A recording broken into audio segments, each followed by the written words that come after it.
నమస్తే, welcome to Raj news special drive.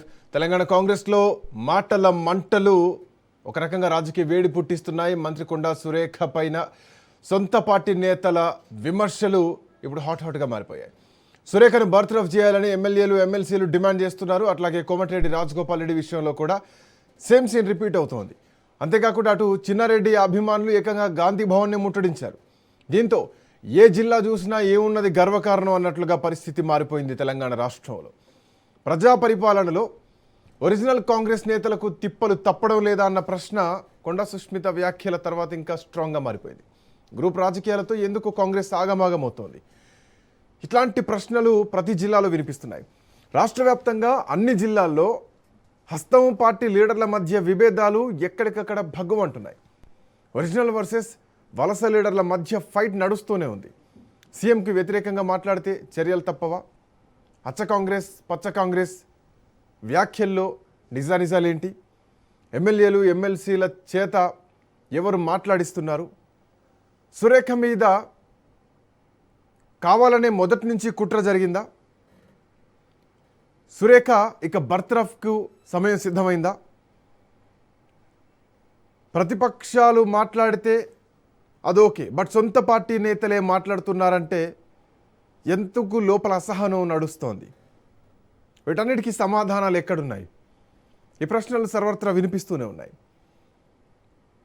ఇక అంశం అట్లా ఉంటే కాంగ్రెస్ పార్టీని చాలా రోజుల నుంచి చాలా సమస్యలు వెంటాడుతున్నాయి. కొండా సురేఖ ఎపిసోడ్ కంటే ముందు 22A నిషేధిత జాబితాలో భూములకు సంబంధించినటువంటి అంశం. సో దానికి సంబంధించి ముఖ్యమంత్రి సోదరులపైన వచ్చినటువంటి ఆరోపణలపైన ఇప్పటివరకు ఎవ్వరూ క్లారిటీ ఇవ్వలేదు. కొండా సుష్మిత పటేల్ 200 కోట్ల రూపాయలకు సంబంధించినటువంటి అంశాన్ని తెరపైకి తెచ్చింది. ఎవరైనా కౌంటర్ ఇస్తే ప్రెస్ క్లబ్లో ప్రెస్ మీట్ పెడతాన్నారు. ఒకవేళ ఈరోజు కొండా సురేఖను బర్తరఫ్ చేసినా, పార్టీ నుంచి సస్పెండ్ చేసినా నెక్స్ట్ అటాక్ ప్రెస్ క్లబ్లో ఉండబోతోందా? ఈ అంశం కూడా వస్తోంది.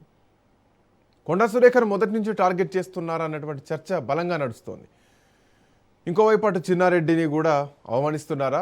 జగిత్యాల జీవన్ రెడ్డి లాగానే మరో చిన్నారెడ్డి కాబోతున్నారా?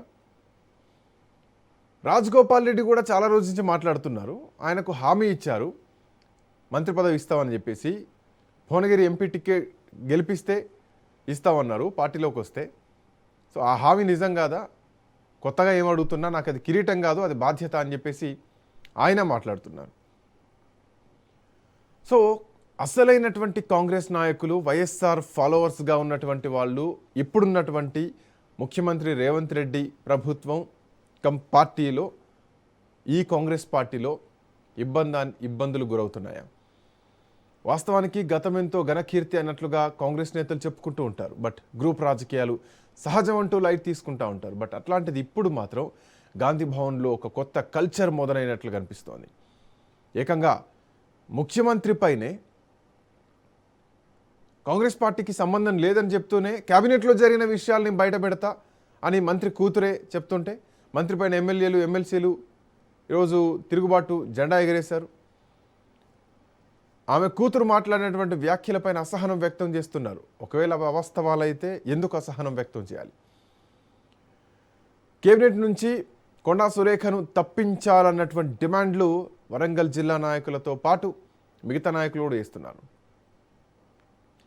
కొండా సుష్మిత కావచ్చు, కోమటిరెడ్డి రాజగోపాల్ రెడ్డి కావచ్చు, చెన్నారెడ్డి కావచ్చు, గతంలో పార్టీని వదిలేసినటువంటి జీవన్ రెడ్డి కావచ్చు, వీళ్ళంతా ఎందుకు సఫకేట్ అవుతున్నారు? వాళ్ళు అడిగిన వాటిల్లో తప్పే ఉంది అన్నది ఇప్పుడు జరుగుతున్నటువంటి చర్చ.